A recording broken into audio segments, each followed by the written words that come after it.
Men want to be men. Now, I realize that's a bit of an abrupt start and something of an obvious statement, but just go with me for a minute. All right, this is an innate desire, a noble, godly desire, contrary to the opinion of many in our culture today, who call masculinity toxic. This is a noble, godly desire that God placed within us for a reason. Right, we have this innate drive to be masculine, to be manly, to do things that make us feel like we're full of testosterone, to be tough. And when we fail to be manly and masculine, we become depressed because we feel like we're not doing what we're supposed to be in a way. We feel like we're not living up to our potential and up to God's expectations of his creation. At least as believers, this is the impression we get, right? And there's this ill-conceived notion nowadays, this image of Christianity that Christians are supposed to be just effeminate and all niceties and wussified and just placid. And there's this picture of Jesus in the mainstream. You've seen movies, right, where Jesus is supposed to be this just soft, effeminate, not. You don't get a picture of masculinity from the way that Hollywood, for example, would depict Jesus. And also, you cannot honestly read the scriptures and walk away with the image of Jesus like he was some wussified man. I mean, did you never read the story where he was flipping over tables and chasing people out of the temple with a whip because they were defacing God's temple? I mean, and that's just the tip of the iceberg. And even just what Jesus did for a living, it was a man's job. I mean, tekton, the Greek word used to describe his profession, is usually translated as carpenter, but tekton refers to as really a master craftsman, just all-encompassing and really the most readily available resource at the time for crafting materials would be stone in Nazareth and that whole region. I mean, we have historical reason to believe that Joseph, Jesus' adopted father on earth, made a living, in part at least, building ox yokes and things like that, and that he most likely worked with stone among other building materials, so it wasn't just relegated to carpentry. This is just my inexpert opinion based on the word tekton that is used. But anyway, getting off topic here. You cannot honestly read the Bible, read about Jesus, and come away thinking that that Christianity is for wusses, that the Bible is for wusses. The Bible is nothing if not a book about manly men doing manly things, okay? Saul has slain his thousands and David his tens of thousands. And then there was Benaiah, who chased a lion into a pit on a snowy day and killed it. This man chased a lion. He was the chaser, okay? And he killed it, okay? And then there was Shamgar, lesser known, who killed 600 Philistines in a narrow pass with an ox goad, basically an ancient cattle prod. And then onto the New Testament, again, you have Jesus with the whip, but far beyond that, you have men laying down their lives in the face of torture and immense persecution because they refuse to stop speaking the truth about Christ. And again, tip of the iceberg, just goes on from there. In short, the Bible, Christianity, not really for wusses.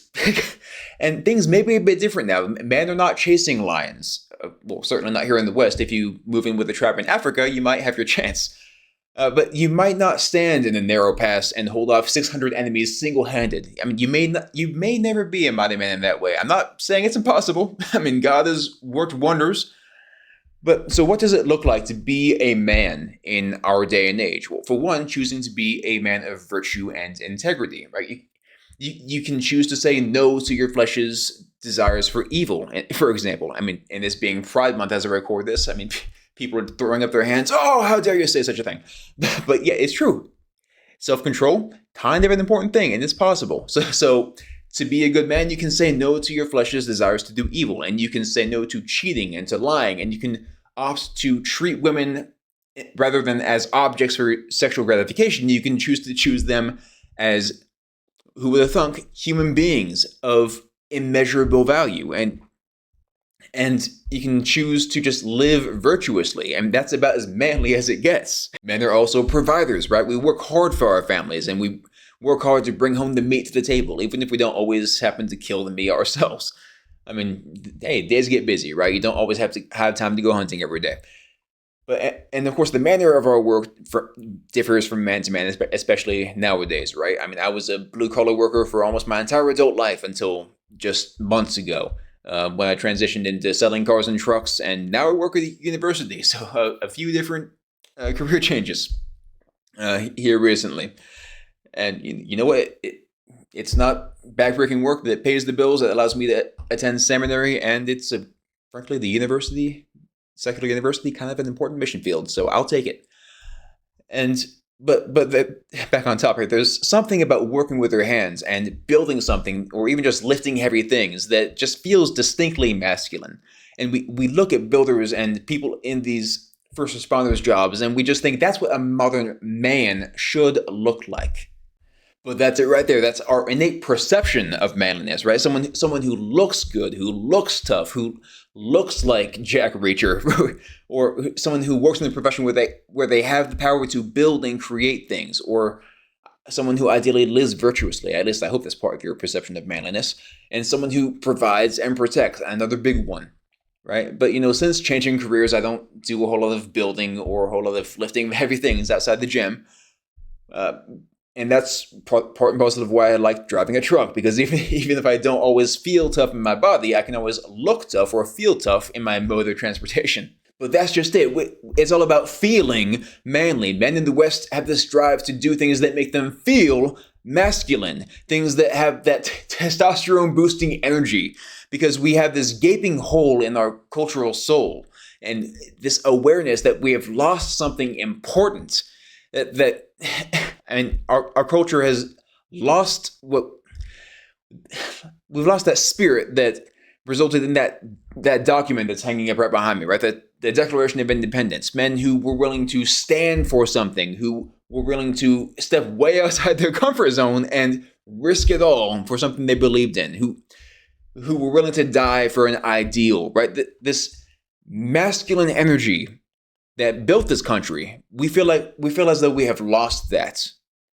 Or the survival instinct that the pioneers had when they were struggling every day for survival. Just men feel like they have lost touch with their masculinity. And I can't say I blame them. Men can't feel like men when they're cooped up and in a cubicle on the 7th floor of a narrow skyscraper in a tightly confined city where there's no room to breathe. Okay, that's a recipe for lethargy. We need to breathe the free air. We need to do things that make us feel alive. We need to do things that make us uncomfortable, things that are hard. But that's essentially what Breaking Bad is about, right? It's Walter White in the pilot living his lethargic existence, hates his job, hates his life. His son doesn't respect him. His wife won't touch him except to offer him offhanded sexual favors as a token on his birthday. The man is he's not living. He's the walking dead until, of course, he finds out that he's literally going to die. And it's then that he finally decides he's going to live, to be a man. The problem, of course, is that he opts to be a man. Yeah, it's just not a good man. And that's why the show is called Breaking Bad. But what I want is, of course, for men to be men of God and to break in the other direction, right? To be men as God intended, men of substance, of testosterone-filled virtue, to break free of this mundane paralysis that has us all trapped in this everyday life, and just to actually live, to break good, as cheesy as it sounds. Now, I say all of this, one, because I'm rambling, but two, because I don't want men to be afraid anymore or be ashamed of doing manly things, of being masculine and performing feats worthy of admiration. God made you a man for a reason. He wants you to be one. Go figure, right? I mean, never mind your size or stature. That doesn't make the man, which is good news for me, because I'm perfectly aware that I'm not going to be immortalized in some marble statue like a Greek god. Okay, that's my bodybuilding days are well behind me. But it's worth noting that one of the greatest men that I know and admire doesn't even have arms or legs. Okay, so you're lacking excuses here. You can still perform acts of nobility, of character, and yes, of courage in your life. It is courageous to surrender your freedom and to marry one woman to spend the rest of your life with. That is courageous. It is courageous to have and to raise children, and It is noble to be active in their upbringing and to raise them to be people of virtue as well. And it is masculine. It is probably the most masculine thing you can do, to live by God's word and to go against the world and to treat people well even if they spit on you, figuratively or literally, because it can happen both ways. And it is beyond masculine to stand steadfast in the face of a culture that may despise you and everything that you believe in, and despise you beyond belief for living out your faith. And there is profound strength in being that sort of man. Now, if you also happen to want to drive a big truck or SUV, hey, more power to you. That's fine. That's great. But you are the only one who can actually choose to be a man, to do the things that are worth doing, to struggle, to succeed where you can, but shrug off the fear that you might fail. Because you know what? You're going to fail. If you've ever done anything worth doing in your life, you have failed. If you've never failed anything, you've never done anything worthwhile. So you know what? Get out there and just be a failure. Have the courage to be a failure. Go suck at something. I mean that humorously, but also very sincerely. Okay, I am terrible at just about everything I choose to do for the first time. Okay, I was an awful writer, just awful. But now I have a published book. Why? Because I wasn't afraid to fall flat on my face and embarrass myself, which I did. And you know what? I was a pretty terrible public speaker, but I kept speaking in front of crowds, embarrassing myself on occasion. Many times in a prison. Okay, talk about a captive audience. As you can tell, I also failed at being a comedian. And you know what? I was also an embarrassment as a YouTuber. I was an embarrassment at doing exactly what I'm doing right now. But I learned and became at least tolerable to watch, I hope. And you know what? More recently, I was a car salesman for about 4 months. Not exactly a prodigy at that. I became competent at it. But at some point, I couldn't keep doing it because I wanted to keep my soul. Long story, won't get into it. Men want to do great things. We want to do big. We want to do tough. We want to do challenging and difficult. Look, that's where the inspirational stories come from. That's those great inspirations that we love to hear about, of men surpassing intense challenges, of overcoming impossible odds, and just... These are the things that get us motivated, they get us moving, they get us wanting to live our lives and do great things. It's these stories of the odds being overcome that make us want to overcome the odds. But most people stop at the first hurdle. They stop at the first rung. Because in order to do great things, you must first suck at those things. In order to do something hard, you have to suck at doing that difficult thing. This is a call to arms for all men out there. Be a man and go suck at something. Okay, go be terrible. Go find your challenge. If you can't do a pull-up right now, go do a pull-up. Go figure it out. And then go surpass that. Do 10. Do 20. Go get better. And develop yourself. That's what life is. That is life. It is growth. It is constant development. It is, if you are not growing and developing, you are atrophying and withering away. You are slowly dying. You are just waiting to die. That is not the life of a man.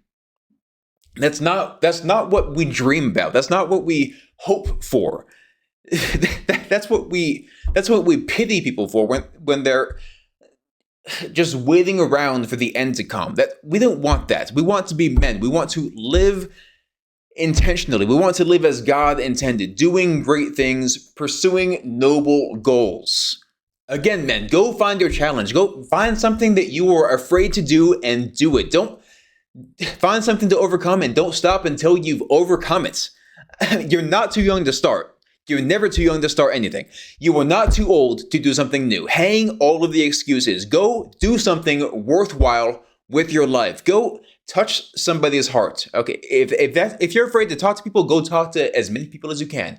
If you're afraid to talk to people about God, especially, I can't think of a more important thing you could be doing. If that's what you're afraid to do, then go do it. And you know what? You might embarrass yourself a few times. I know what that feels like. I get that. Guys, I work at a public university where I could literally get fired for talking to people about Jesus. Okay? If you want a nerve-wracking experience every day, go to work every day with the intention of doing something that might get you fired. Okay? Just do something challenging, something that's hard, something that makes you uncomfortable. Something that makes you feel alive, for goodness sake. That is how you live a life without regrets. That is how you grow. You do something A, that you suck at, B, something that's hard, C, something risky. I'm not saying to go get yourself killed. Just do something that scares you. That's how you grow. That's how you live that's how you look back on your life without regrets. You don't look back thinking, man, I just wasted away in bed. I just took all the naps that I wanted to do, and you know what? I just waited until this day when I'm finally about to die. You don't want to have that epiphany at the end of your life. Go live without regrets.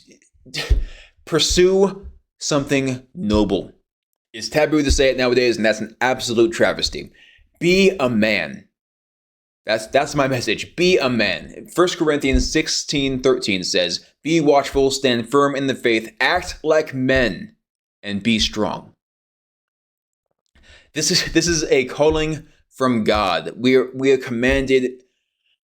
He tells us straight up, listen, guys, I made you men for a reason.